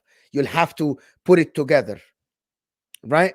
If grade 3 is a massive thing in a muscle tear, it might require months of treatment, like De Bruyne, like what happened to Kevin De Bruyne. But the Arsenal thing is, the last point before we end the show, and people, we have over 530 people here, and I don't know how many likes are we on because I didn't check it now. We are not even on 300 likes. Fraudulent, as Nobbins always say. You guys are embarrassing me in front of Nobbins and Tom. We need to have 300 likes, at least 350, to be honest with you guys. Tom is in grade 3. Fantastic. Fantastic. Fuck off, Hassan. The lightning wits of Hassan. Yes. Tom is in grade 3. Listen, people. The last thing is that, what do Arsenal have to do to win this league? Win their games. Win all their games? Is that what it is, Tom? Not all of them. I don't think anyone needs to win all the games, but they need to win the majority. How many games you got left? 13? 14. 13. Sorry, my math is not math. To guarantee if Arsenal not to wins, guarantee, Nobbins. From your opinion, what do they have to do? And to guarantee, everybody has to win every game. Even if, by the way, Arsenal cannot guarantee, because if Liverpool win all their games, I wasn't even going to say every game. I was just going to say, if they want to guarantee it, beat City at the Etihad, I think that will tell me that they win the title. If we're not guarantee it, you're saying guarantee it. I think so. I think that City will be out of it if that happens. Yeah, definitely. That is the definition of like must not lose. Sorry, you're not top anyway, so it's quite actually irrelevant whether you win or lose. You just no, we're not in the title race anymore. It's us that matter, Nobbins. If it's irrelevant, then don't worry about it, Tom. It's fine. Don't worry about it. No, if it's I'm irrelevant, about it because you fucking. If it's irrelevant, do not worry about what I have to say. It's okay. I reckon you and Arsenal should just draw that game. I think a draw is a good result for both parties. Just you beat City first. Are you confident you beat City though? No. So what happens then? This is fucked up. You fucked up the title race completely. This is getting so complicated for me to do the math. We basically need draws out of every game. Ultimately, we might as well not play any draws because City scare the shit out of me. This is it's getting complicated. I don't think Liverpool need to win at Anfield. City. Kevin De Bruyne scares the shit out of me. Liverpool don't need to win at Anfield. They just need to not lose, I think. If City, yeah, I think that's fine. A draw would be objectively good enough because they're currently leading. I don't know if I'm shaken, to be fair. I think I've been quite calm. You guys know that's sad, right? I just quite sad. I'm not worried about you. I'm worried about City. City are the ones that are making me. You aren't worried about Arsenal at all? I'm being serious. No, I know. I'm not trying to. But are you not worried? How are you not worried about Arsenal? In this situation. I'm on about in this situation. I've just said Arsenal. Arse. When I've just said, man, I've just spent the past 2 minutes going on about City scared of me. So yes, in this context, I'm saying I'm not scared about Arsenal. I'm scared about City here. Arsenal are a good side, yeah. Arsenal can cause a lot of problems. There are more question marks around Arsenal, though. I am really interested to see how they handle Champions League and Premier League at the same time. Because the pressure in both scenarios, I think it'll be a really interesting thing. So yes, City scare me more than Arsenal. They are always going to scare me more than Arsenal. City scare me more than have taken Arsenal, 2 Premier League titles. Yeah. Listen, I think there's a difference serious. When it comes to I have Manchester City PTSD. I have watched that team take away 2 fucking titles off my team in the most heartbreaking of fashions. Vincent Kompany, Ilkay Gundogan, Kevin De fucking Bruyne. Yes, they scare me more than Arsenal do because they've caused me more pain before. Bukayo Saka, Martin Odegaard, William Saliba, and Kai Havertz. I just want to bear in mind. I just want to bear in mind the difference in quality of names that we just mentioned. Then the distinction in aura there was quite staggering. Tom, I referenced Kai Havertz. I could sit there and go KDB, Haaland. Is it K? I didn't even mention Haaland because we weren't good last year, but Haaland scared me. You got Haaland, you got KDB, Gundogan causes all sorts of problems. Aguero causes all sorts. I hated Aguero. Kompany was a pain in the arse. Fernandinho was annoying. Rodri. Who else was that? Leroy Sané used to scare the shit out of me. Not Sterling never really bothered me like that. Whoa. Respect Sterling from 2019 to 2021. Respect him. No. 2018, sorry. Foden always likes a game against Liverpool. Foden bothers me. Mahrez. Bernardo Silva, obviously. Ruben Diaz. Joao Cancelo. Shitting on Arsenal. I am not shitting on Arsenal. I'm trying to convince Tom that he has to respect Arsenal more because I've been respectful of them all season. Nobbins have. When did I say I don't? You're literally all season. Okay, Nobbins. Oh my god. Am I being a fraud or Tom really are? I'm sensing he's putting Arsenal out of the race. Honest Nobbins. Honest. In Tom's head today. Wait, Tom. In Tom's head, whether he says it or not, he 100% doesn't even consider Arsenal a remote possibility of a threat. There's no world in which Tom genuinely gives Arsenal more than like 2% of winning this title. Correct me if I'm wrong, Tom. I think Arsenal are in very good form. I think they got a chance at it. Yeah. Oh, that's not the question I asked. You asked me who scares me more. No, I didn't. City scare me more. I didn't ask you that. I asked you something else. I zoned out with you, Nobbins. I wasn't really listening. But no, City scare me more than Arsenal do. I never said that doesn't mean Arsenal don't have a chance. It means City scare me more. What chance do they have? It's like we say, I like apples, and you go, so you hate oranges. Nope, I didn't mention oranges. What chance do they have? I reckon 20%. Oh, Okay, that's more big. than That's very good. Okay, That's it's very more than I good. thought. To be fair, I'd say 20%. I'd say That's we've very got good. about. Your talk is different than 20%. Your talk is like 5. Fairs. Yeah, that's fair enough. Your talk is 1. I said like his talk literally chance. made me think that he thinks it's like 40% or like 40% Liverpool, 55% and City and 5% Arsenal. No, That's the way you talk, Tom. The way you come across Yeah, because is like they don't scare me. And he's like, look at the names you mentioned versus the other names. Because we're on about Man City here. Bukayo Saka's a very good footballer. What percentage does City have to win? What percentage does City have to win? I'm gonna say it's about 4. I reckon we both got about 40. You've probably got 45. We've got 35 because of the injury. Okay. That's reasonable, to be fair. That's got fine. The slight edge. It's less than mine, but no, that's fine. Yeah, because you've lost faith in your manager. You've lost faith in your gaffer. This is outrageous hyperbole. We all got about managers losing the dressing room. We go on about managers losing the dressing room. Pep Guardiola has lost the fan base. He's lost Nobbins, an irrelevant content creator. Pep Guardiola out is trending on Twitter, people. Pep out is trending on Twitter. I keep seeing stuff about, I don't like the way City play. He's losing the fan base. They're turning on him. It will be Pep out playing soon enough. Guys, guys, can you let me? I need yeah. Guys in the chat, I need to know your percentages, please. Everyone in the chat, let me know who you think your percentages before we end the show in the next couple of minutes. What percentages do you have for the title? Mine are 25% Arsenal. No, 30% Arsenal. 30% Man City. 40% Liverpool. And 40% Liverpool. Just because of the running. Because of the fact that Man City are going to Liverpool now. That's no. 30 Arsenal, 35 Man City, and how much is left? 45. No, that's too many. It's too much. Anyway, he always gives 110%. That's why it's too much. Yeah, it's too many. It'd be 35 then. 35, so no. So 25, 35, and I don't know. And 40. 25, 35. No, that's too many as well. No. 25, 35 City, and 40 Arsenal.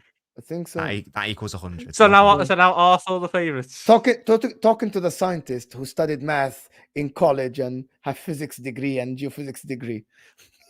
No, because you started off saying we had the bigger chance, and now you've ended. I know. No. I think you have 25, 35, and 40. 25 Arsenal, 35 Man City, 40 Liverpool. Mo is in grade 3, 100%. Okay, listen, people. Let me do the couple of super chats before we finish this. You don't get to say your percentages. Fuck you. Oh, go ahead. Nobbins. What is your percentage? I am 33.3 recurring percent Arsenal. Look at this wet 33.3% recurring City. Okay. And 33.3% recurring Liverpool. How many splints have you got in your arse from sitting on that fence? Oh my God. Again, I've said many times, I think this title race will go until the last 2 days. But who do you think have a bigger chance? You literally gave us a whole monologue about the run-in and the fixtures and the fact that you have to go to Anfield and the fact that Arsenal coming to your ground. For you to come at the end and tell me, and Liverpool playing the easier games, they have the same chance as us. That's how I sound, is it? Right, yeah. To be fair, we can't expect him to say City are favourites. He's lost faith in his manager. He's lost faith in his gaffer. If Pep sets up the team how in the best manner possible, then I would say 50% City and 25% Arsenal and Liverpool. But the fact is that I don't have the confidence that he will do that. Hence the fence sitting. Yeah. Granite Jacket He's said lost faith in his gaffer, people. Yeah. Listen, we need to end this.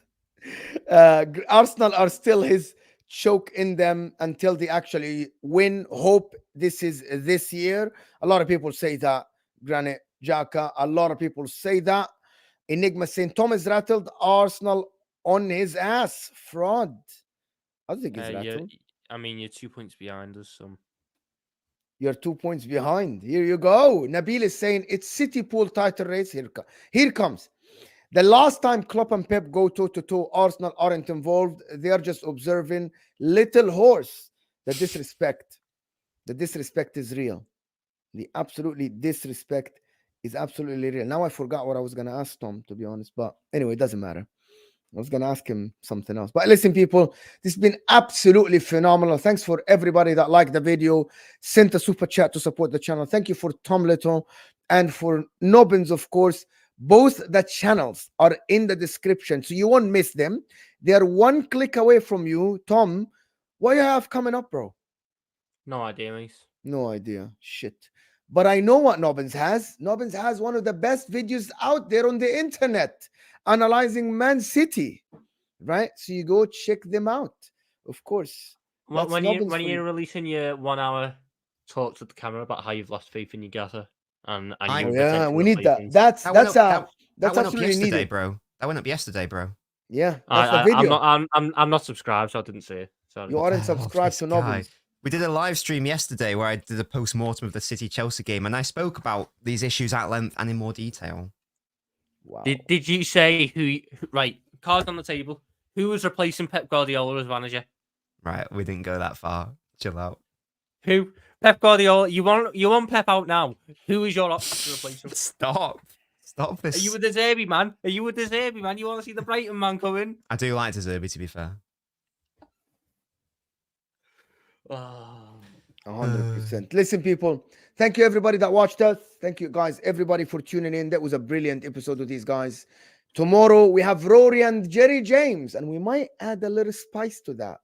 Might be a City fan in there. We don't know yet, but we'll try. But thank you guys. Another one. Huh? You know another. What the hell? You're inviting all the City fans on. Okay. So I was talking to the guys when we did the show on after the Arsenal game, and I said on this channel, which is, I think it's a record, I have, alhamdulillah, I have Nobbins, LB. Okay, you've lost Nobbins now. This revelation means you've lost Nobbins now. He's here. Why? I mentioned, see the difference? Because I mentioned Nobbins first. First City fan in my mind always. First day of the week. First City fan. Wait till LB hears about this. Wait till I tell LB then. Yeah, well, he can hold that little fraud. It's Nobbins, LB, really, Martin, right? Vater, Patrick, Mulv. Who else is a City fan? So 6 City fans are here. Hamza. Oh, and Hamza. 7. Oh, yeah, Hamza, an Arsenal fan / City fan. It's fine. So 7. Oh, plus, I think I forgot his name. The guy that coaches in the City Academy in New York. Very good guy. Very, very good guy. But anyway, appreciate you guys. So good you couldn't even remember his name. Well, he came on the channel once, and then he's busy all the time coaching. He's coaching the City kids to become the next Phil Foden. He's coaching the City Academy in New York. And he was in Manchester taking courses, I think, in the academy in Manchester. I think last month or something. I mean, would you want to be the next Phil Foden? You just get played out of position all the time by a manager who thinks. Would you rather be the next Phil Foden or the next Bukayo Saka? That's the question to everyone. Who would you rather be, the next Phil Foden or Bukayo Saka? I'd rather genuinely. Be the next Alexander-Arnold, mate. No. Tom, you become the next Foden or the next Bukayo Saka? Foden, because Foden's won stuff. Foden. Yeah. Anyway, I think Foden's incredible. Why do you say it like that, Mo? To be honest, at the current moment, I know Foden looks better on the eye, and maybe I actually like Saka as a winger more. Oh, interesting that you had that suffix as a winger. Yeah, because Saka is a winger. Foden is not a winger, not a midfielder. You don't have to rate them as wingers, though, do you? So what do you have? Do you prefer? Okay, if I have one choice for my team tomorrow, and I have one spot in the team, I'll choose still Saka. No. Yes. You are. This is as blunt as it can be, Tom. I have one spot in the squad tomorrow. It doesn't matter the position. I'm choosing one player. Is it Saka or Foden? My answer is Saka. Well, then you're wrong. Good way to end the stream. He said it, not me. What? And that doesn't mean disrespect Foden. It's a conversation, but just my opinion. Why is that wrong? Because Phil Foden is so good. And this has come from someone He is very good. Nobody is saying otherwise. Me saying I choose Saka doesn't mean Foden is bad. Me choosing Kevin De Bruyne doesn't mean Gerrard is bad. Me choosing Gerrard doesn't mean Can I just confirm you Lampard think is bad. Can I just confirm, like, last thing, you do think Foden's been better this season, though, right? In some games and some games. Nah, this hesitation is wild.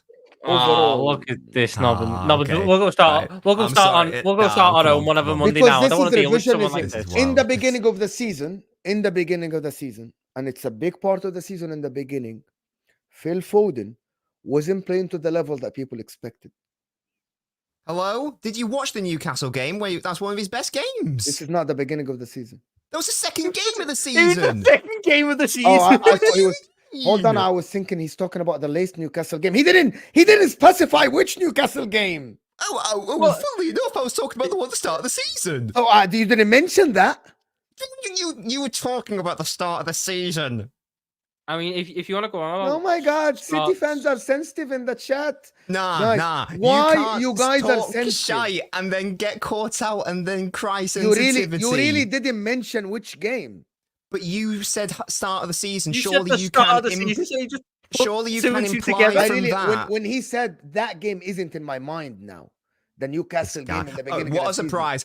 One of Phil Foden's best games this season, and he's already chalked it off, forgotten about it. For you, like, the beginning of the fingerprints season, on for an you, the abandoned beginning of the season. handrail. Okay, so let me just explain. For you, the beginning of the season can be the first 18 games.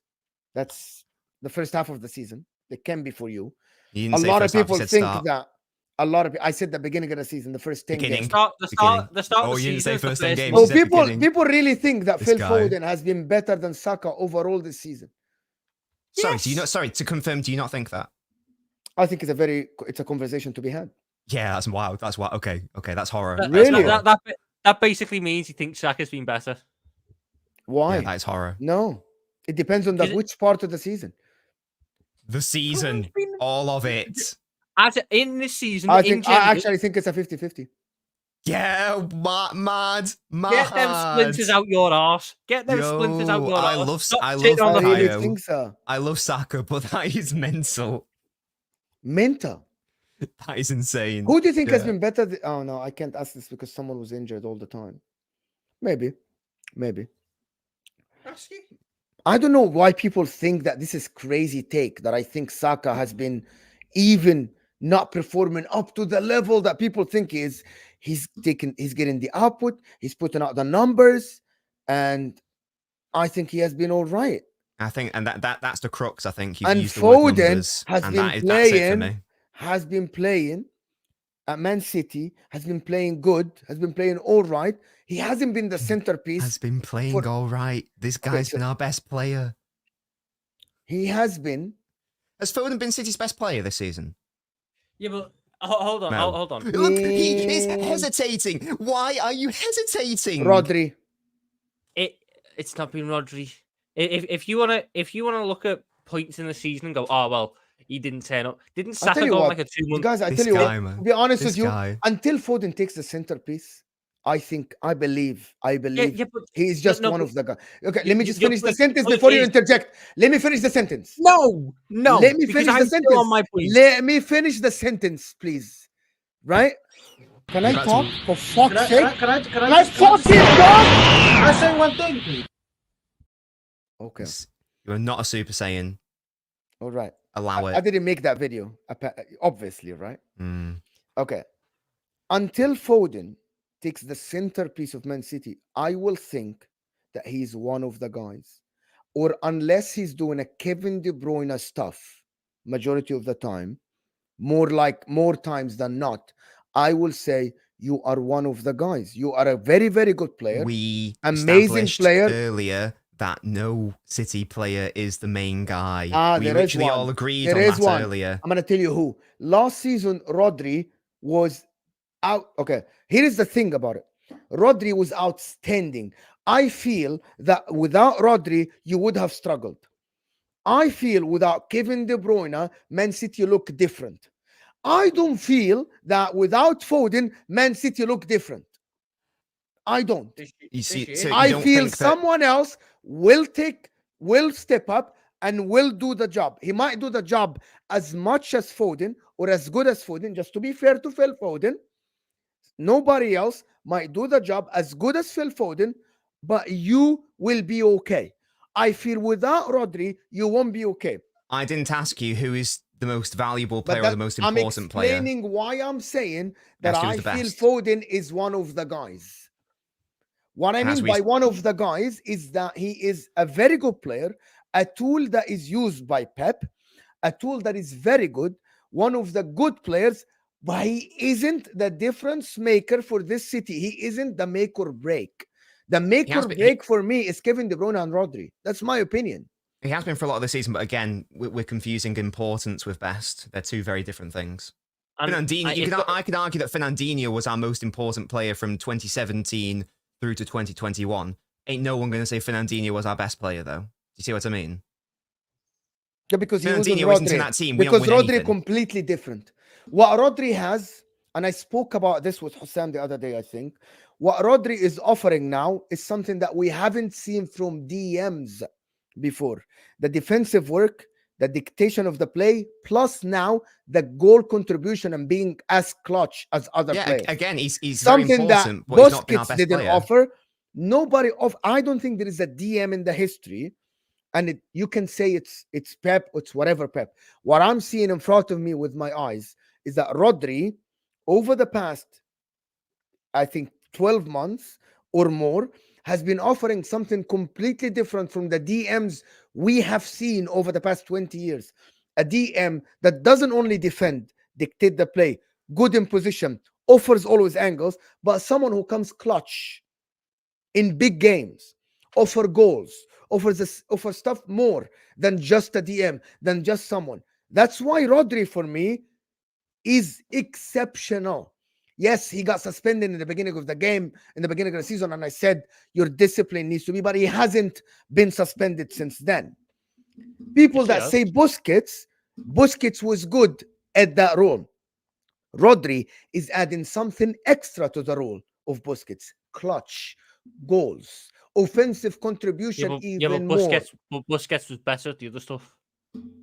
I don't. So that is what I don't. I disagree though. It's a conversation. I'm not saying Rodri is better. I think Rodri doing it for City good enough. The difference is Busquets had a longer career. So I am not judging Rodri, who's 27 years old now. I need to start comparing the longevity when Rodri ends his career in 2029. Does that make sense? I am not going to take the longevity because Rodri joined City when he's 21. It has been 5 years since 2019. And he has been good for about 3 of them because he developed under Fernandinho. So the longevity part, I have to wait.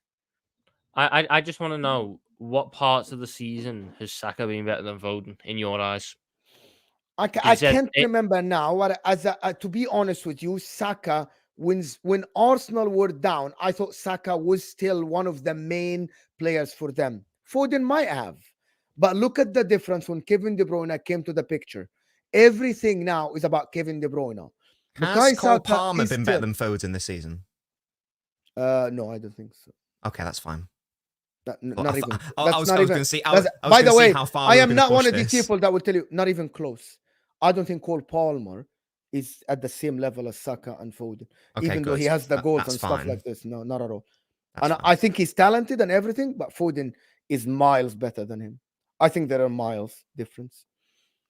But I don't know why people think it's wild. I'm still disappointed in you, but why? Whatever. Whatever. Anyway, listen. Look at this comment. Mo, remember, but it's the last comment of this show. Unless I have another super chat. Mo, remember, Rodri was benched. Yes, at 20 years old or 21 years old. Get a break, bro. King Price. What is this? Oh, Anyway, people, thank you so much for watching. No, I upset Nobbins. He's not coming on the show again. I'm not. No, imagine that. We ended the show and we still have 400 people here. Thank you, people. Appreciate you guys. And we are out of here, people.